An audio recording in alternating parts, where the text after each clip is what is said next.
Bonjour à tous, voici l'étude linéaire de la fable Les deux coqs de Jean de La Fontaine, extraite du deuxième recueil. C'est la deuxième fable du livre 7. Elle est inspirée du fabuliste grec Ésope, dans une fable intitulée Les deux coqs et l'aigle. Ce deuxième recueil de fables de La Fontaine a été publié en 1678. Vous présenterez ici l'auteur, son contexte littéraire, notamment une petite définition du classicisme, son œuvre, n'hésitez pas à parler d'apologue et d'en donner la définition, et vous ferez un bref résumé, très bref, de ce que raconte cette fable. Ensuite, vous pourrez commencer la lecture de ce texte et votre examinateur vous arrêtera quand il estimera que vous avez suffisamment lu. Vous enclencherez ensuite sur la problématique. Ici, on pourrait se demander par quel moyen le fabuliste parvient à mettre le style héroïque comique de son récit au service d'une morale qui prône l'humilité et la prudence. On voit ensuite la composition de ce texte, où on assiste d'abord à la querelle des deux coqs, du vers 1 au vers 6, puis du vers 9 au vers 20, on assiste à l'issue du combat pour les deux parties, la victoire et la vantardise du vainqueur, et le chagrin et la rage du vaincu. Et au vers 21, retournement de situation ici avec le vautour qui intervient et qui vient complètement bouleverser la situation, le vaincu devenant le vainqueur et vice versa. À partir de la ligne du vers 27, ici on voit apparaître la première personne. Il s'agit du début de la morale, comme c'est souvent le cas chez La Fontaine.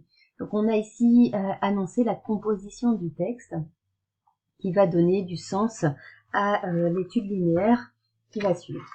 Donc on commence par le début de ce texte. Donc il s'agit bien d'un apologue, donc d'un récit qui présente les protagonistes dès le vers 1. Il s'agit de l'histoire de deux coqs et d'une poule. On voit ici la symétrie dans les hémistiches, les moitiés de vers, deux coqs vivent et tempés, césure, une poule sur 20. On a ici une opposition entre le déterminant numéral 2 et celui-ci devant la poule 1 qui annonce évidemment le problème à venir. Deux coqs pour une poule, ça posera souci. Donc on a ici l'imparfait qui marque une situation initiale, les deux coqs vivaient en paix, et puis l'élément perturbateur au passé simple, une poule sur 20, qui va être l'élément déclencheur de la querelle. Querelle qui arrive immédiatement au vers 2, c'est la conséquence de l'arrivée de la poule, c'est la guerre, on oppose ici au vers 1 la paix et au vers 2 la guerre, et voilà la guerre allumée, donc avec cet adverbe et voilà qui met en évidence la conséquence. La poule, l'élément féminin, s'interpose entre deux hommes en paix qui vont ensuite lutter pour son cœur. Alors l'élément du cœur apparaît dès le vers 3 avec l'allégorie de l'amour, avec cette majuscule. Amour, tu perdis toi, et c'est de toi que vint cette querelle animée. Alors on a ici une claire référence à la guerre de Troie qui était racontée par Homère, chez un auteur classique qui fait référence aussi à l'Antiquité.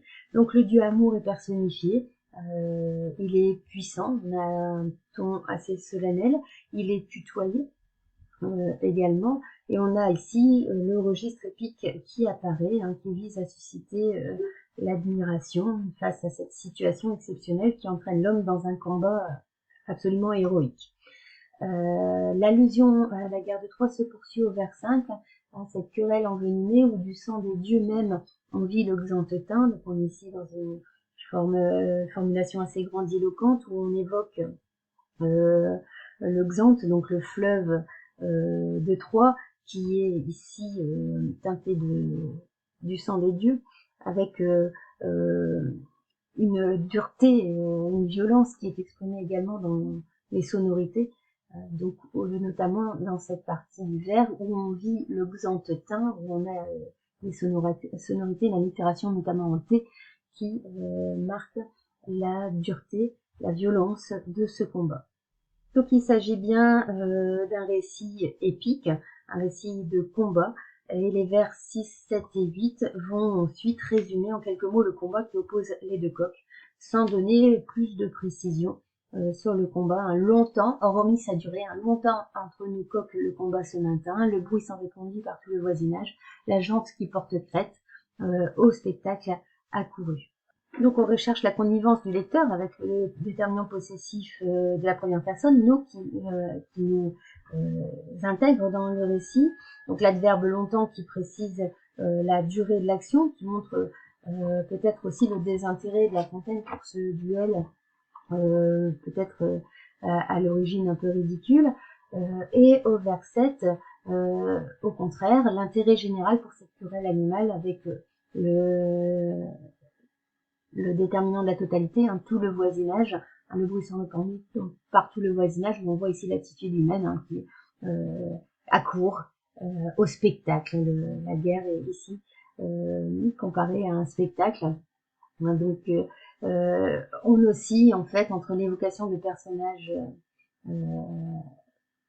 assez héroïques et puis en même temps il y a quand même quelque chose de comique puisque le sujet de dispute est assez trivial, assez classique, pas très relevé, et la querelle est en fait une querelle de basse-cour, donc on compare ici le sang des dieux au vers 5 et une histoire de coq et de poule quand même, hein. Donc on peut parler ici de style héroïque comique, hein. On mêle on varie les registres.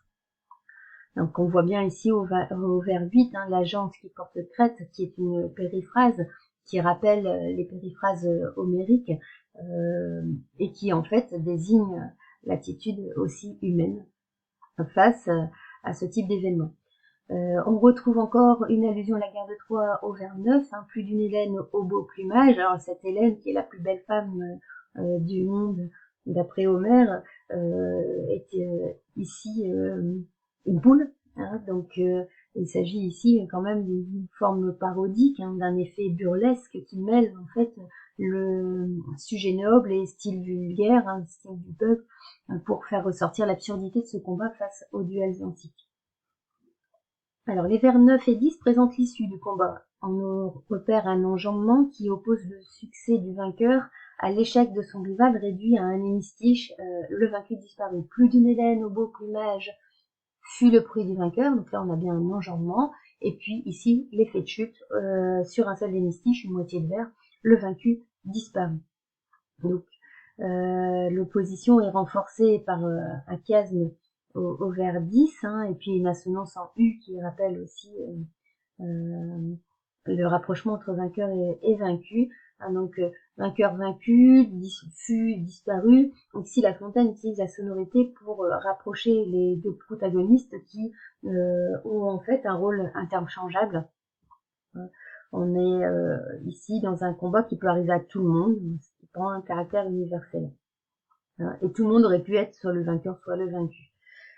Au vers 11, il alla se cacher au fond de sa retraite. On développe le verbe précédent en insistant sur la quête de solitude du vaincu, avec le verbe se cacher et le circonstanciel de lieu au fond de sa retraite. Ensuite, on évoque le chagrin du vaincu par une expression relevant du style noble, il pleura sa gloire et ses amours, on est toujours dans le style épique, héroïque, mais malgré sa consonance tragique, cette expression suscite le comique, parce qu'il s'agit toujours d'un coq, d'où, de nouveau, hein, ce qu'on avait annoncé en problématique, un style héroïque comique à remarquer ici. Vers 12 et 13, on repère une figure de style qui s'appelle l'anadiplose. Le vers 12 et 13, hein, pleura sa gloire et ses amours qu'un rival, tout fier de sa défaite, possédait à ses yeux. Donc on reprend la formulation ses amours au vers suivant, hein, ce qui provoque un effet de surenchère qui renforce l'accablement du vaincu hein, et l'importance qu'a l'amour dans ce récit. Le vers 14 présente la préparation de la revanche du coq vaincu, possédé par la jalousie, qui devient son moteur, sa raison de vivre, avec un complément circonstanciel de temps, hein, tous les jours, qui démontre son acharnement. De la part du vainqueur, qui exhibe sa satisfaction, qui se vante et qui augmente la rage, la jalouse rage évoquée au vers 18 du vaincu. Ah, donc c'est dans ce contexte de jalousie et de provocation que le vaincu nourrit à la fois la haine et le courage de se venger, de manière toutefois assez ridicule. Alors on a bien évidemment toujours le lexique de l'épopée, hein, la rage, il aiguisait son bec, battait l'air et ses flancs, s'exerçant contre les vents, mais voilà, ça reste quand même peut-être dans le vent, il s'exerce contre les vents, et non pas, c'est pas un véritable combat, hein, donc cet entraînement est donc plutôt ridicule. On repère toutefois l'allitération R dans ce passage, hein, s'armer d'une jalouse, s'exerçant contre les vents, s'armer d'une jalouse rage, qui augmente la tension dramatique. Tension dramatique qui va être absolument dégonflée au vers 19, il n'en eut pas besoin, hein, donc bon, tout ça pour rien, qui montre que c'était qu'il a excessivement agi, puisque il y aura le retournement de situation ultérieurement, hein, le vainqueur est signalé dans son attitude orgueilleuse dans le vers 20, hein, ça l'a perché et chanté sa victoire, et immédiatement après la conséquence apparaît au vers 21 avec l'arrivée du vautour qui entend sa voix. Et dans cette formule elliptique, hein, adieu les amours et la gloire, suggère que le coq en question se fait emporter et tué par le vautour. Donc ici, c'est elliptique, hein, on suggère la conséquence, donc avec un effet de chiasme à nouveau, hein, toujours pour signaler le caractère interchangeable des personnages et le retournement de situation. Tout cet orgueil périt sous l'ongle du vautour. Enfin, par un fatal retour, son rival autour de la pousse en revint faire le copier. Donc ça, c'est la conclusion, hein, à partir du vers 23. Donc, 23, hein, tout cet orgueil périt sous l'ongle du vautour. C'est le coq vainqueur est tué par le vautour. Présenté ici uniquement dans son caractère orgueilleux, hein, suggérant la punition de cet orgueil. Le vautour est personnifié ici par l'utilisation de l'ongle, hein, et non pas des serres ou des griffes, comme ce serait le terme attendu. Donc punition des excès, hein, typique du mouvement classique, hein, qui dénonce les excès de l'homme, qui demande de la modération en toute chose. Donc le vers 24 montre le fatal retour, hein, qui marque le dénouement de la tragédie. On est toujours dans ce terme épique, héroïque, hein, qui suggère aussi peut-être une intervention divine avec la fatalité. Et le mot coquet signifiant à la fois petit coq et charmeur, hein, qui nous montre le vaincu qui risque peut-être de commettre la même erreur, puisque on a bien ici l'évocation de coquet et de caquet, hein, avec cette allitération assez comique, qui vient développer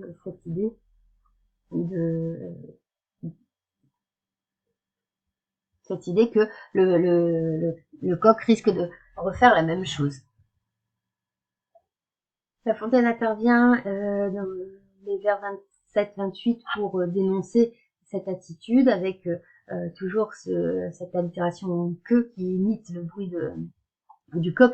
Et puis une nouveauté, on parle ici de femme et non plus de poule, hein, qui humanise le propos et la dénonciation. Enfin, on a la morale, opposant vérité générale, avec des expressions à valeur générique qui dénoncent l'excès de l'orgueil et le manque de prudence